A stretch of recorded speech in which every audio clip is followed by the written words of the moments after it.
Welcome to the Military Justice Podcast. We read the dockets, so you don't have to. Senior Airman Chase Standford, United States Air Force, was accused of negligent dereliction of duty in violation of Article 92 and wrongful use of anabolic steroids in violation of Article 112A, Uniform Code of Military Justice. Standford's ex-wife testified during the court-martial that she used anabolic steroids and assisted him to use anabolic steroids. Standford and she began dating in February of 2015. At the time, Standford had dreams of becoming a bodybuilder and had recently started bodybuilding. Early in their relationship, they discussed how it was impossible to succeed in a ranked competition without using steroids.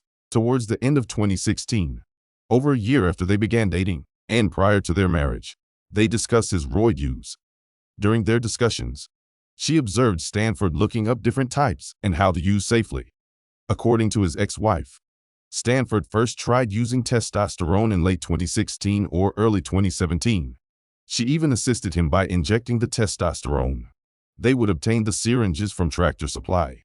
Some occasions roids were used via pill form. His ex-wife alleges he used in cycles. He would take equal periods of time off to gauge how his body would react. In 2017, his ex-wife took 3 pictures that depicted him at the top of persecution. In preparation for competitions, Standford was very disciplined in his eating and training.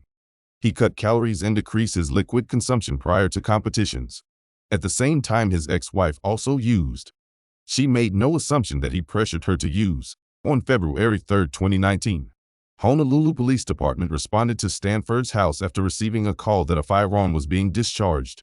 The Honolulu Police Department observed a firearm being discharged and searched the house, locating 5 firearms. Honolulu Police Department suspected that 2 of the firearms have been fired. All 5 firearms were ultimately seized as evidence after registration check on the other 3 firearms.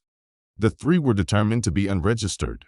There was a requirement in the state of Hawaii for residents who lived in the state to ensure they register their firearms. Joint Base Pearl Harbor Hickam instruction also required personnel registered their firearms with the state of Hawaii within 5 days of taking possession.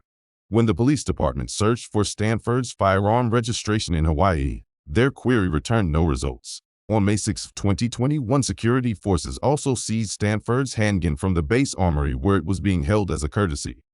The handgun was registered on base, and it was placed in the armory in August of 2020. No evidence was presented regarding off-base registration status of this weapon after February 2019. When Standford moved to Hawaii, all 6 firearms were shipped as well. Senior Airman Chase Standford was tried by a general court-martial composed of a military judge alone at Joint Base Pearl Harbor Hickam, Hawaii, on March 25, 2022. Contrary to his pleas, the military judge found Standford guilty of negligent dereliction of duty in violation of Article 92, Uniform Code of Military Justice, UCMJ, and wrongful use of anabolic steroids in violation of Article 112A, Uniform Code of Military Justice. Standford was sentenced to be reprimanded, reduced to the grade of Airman Basic, confined for 3 months, and discharged with a bad conduct discharge. In the military, justice is served through court-martial. It is a process that is designed to ensure that all service members are treated fairly and that the rules and regulations are upheld. While the process can be challenging, it is important to remember that it is essential to maintaining order and discipline within the military. If you enjoyed this video, like it. Hit the notification bell for